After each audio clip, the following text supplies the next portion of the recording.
Hi, Will from MusicTech here with Dom from Yamaha. Dom, hello guys. Stage keyboards. You have a new one. Tell us about it. This is the YC61, brand new stage keyboard. Quite a few things to talk about, but basically it's very focused on the organ side. We have a brand new VCM organ that faithfully emulates, the classic tonewheel. Basically, every component of the tonewheel was modeled. Okay. So it sounds really, really faithful to the original. So VCM real quick, but for people who don't know VCM? It's Virtual Circuitry Modeling. Okay. So it's, it's a technology that Yamaha has developed, and the whole thing is it emulates every component. Okay, so you have the tonewheel, but you also have the rotary speakers. And that's a big deal because right here we have 2 rotary speakers instead of just one. So one is the classic rotary speaker that we would expect. Every organ player expects to have that. The Leslie. Well, yes, you said that. I said that. Yep. It's I can tell you it's a rotary speaker. Yes. And rotary speaker B is a little bit more aggressive, great for rock tones.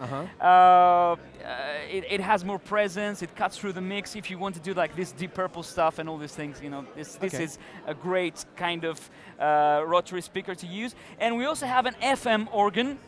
FM organ. So basically, this you can emulate the transistor organs. Like the British transistor organ, the classic sound, and the Italian transistor organ. Okay. So, but also, if you ask me, it's great if you want to do sound design because you can make it sound like a synthesizer. Okay. Because it's actually an FM synth under the hood here. Okay, we want to hear that. We're interested in the FM synth side. Okay. Can you make some noises? I'll show you the difference, right? I'm going to start with the classic tonewheel, and then I'm going to show you the difference with the FM one. Okay. Okay, so this is the tonewheel. So I can just go through rotary speaker, and then add some drive.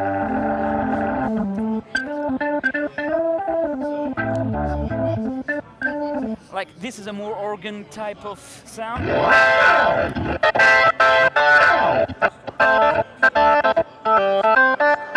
of course we have loads of effects. Every sound, we also have 2 key sections, and every one of these sounds can have 2 insert effects. So lots of DSP over here.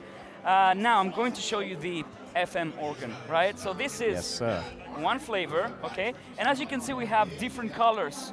You can completely customize those drawbars, and they look beautiful, but it's not just a gimmick. Basically, the whole idea is that if you have, for example, this organ here, you can say, okay, I want to go from my upper manual to my lower manual, and I can immediately see what's going on, because it's a difference in color. Okay, yeah, that's and you can color code your performances as well. So this is the FM organ.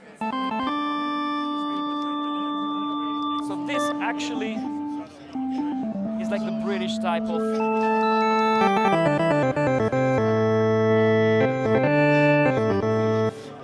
This generates sine waves.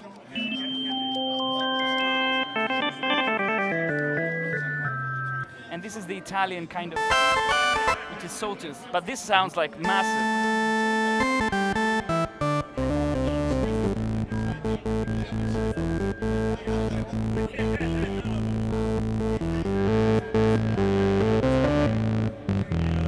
So it can sound really, really interesting. And all these things you can automate into a DAW. Okay? So very quickly I'll go through some more sounds. We'll have electric pianos that sound beautiful.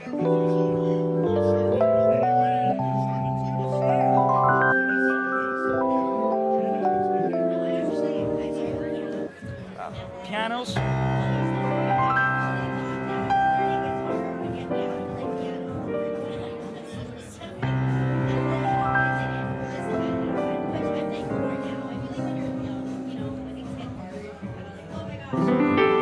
Uprights.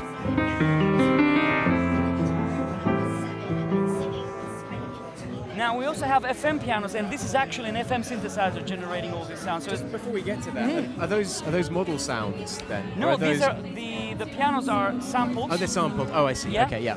But the FM pianos it's actually a proper FM synthesizer in the background. Okay. And because you can't recreate these sounds using samples, these are really dynamic. Yeah. So.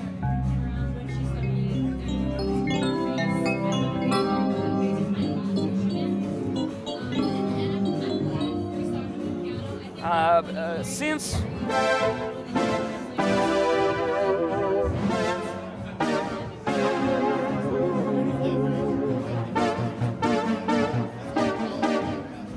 And we also have a very interesting effect that I'm going to show you in a second. We also have strings.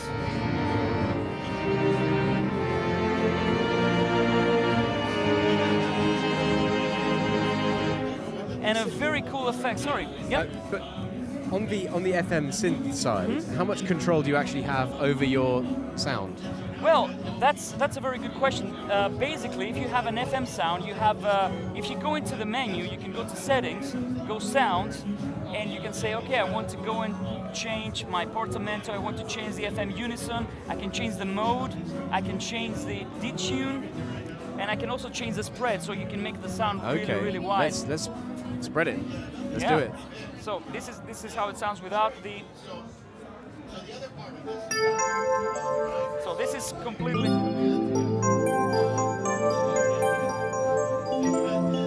Okay.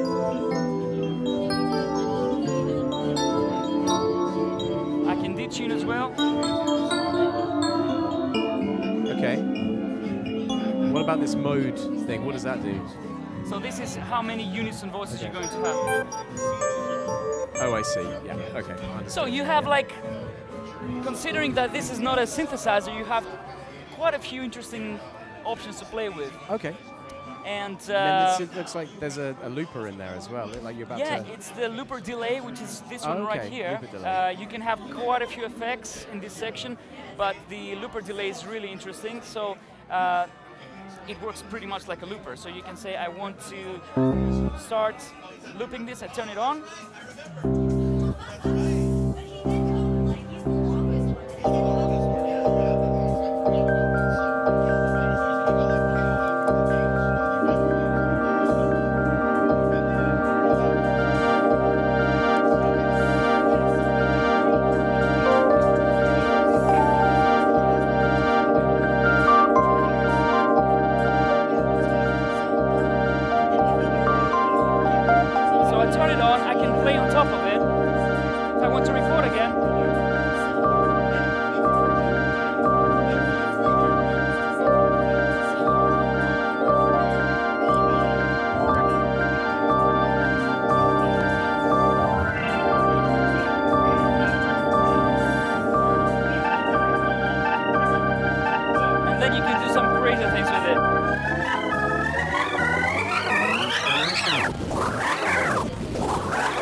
If you need to end a track in style. Yeah. Okay. And you can go as crazy as you want, and you can use it as like a normal looper. Okay, and then we've got you can split different parts then, can you? Just 1 second. Yeah, sorry? So I see there's a split control here. Are there different voices that you can use across the keyboard? You can split it however you want. So you might want to have your upper manual on top, and then you can even say I have a master keyboard. I want to have the lower manual controlled by a master keyboard. And I can have, let's say, my key section A on the lower part of the keyboard, the section B on the top part of the keyboard, and you can layer them as well. So it's, and all these effects, you don't even need to go into the menus or do any, you know. So it's very straightforward, very hands-on. You can go like this, and then you find all the effects, and then you have the parameters right here. And all of them, you can control them using the switches. So if you're playing live, that's really useful because you can say, okay, I'm on my organ now, I want to turn off the organ, boom, just turn things like that. Right, okay. So that's very snappy, one-to-one, yeah. Okay, great. And it's an audio interface, MIDI interface as well, so you can hook it up to an DAW, you can use an iPad to record it, or an iPhone, it's class compliant. So yeah, there are quite a few options. Okay, I mean, this looks like it's going up against things from Nord and other keyboard manufacturers as well. Possibly. What's the price point for this, and when's it going to be available? So it's going to be available in June. And the price point, we're not sure yet, but it's going to be around £2,000, but it's probably going to be less than that retail. Depends on the dealer. Okay, Dom, thank you so much. Thank you so much, guys.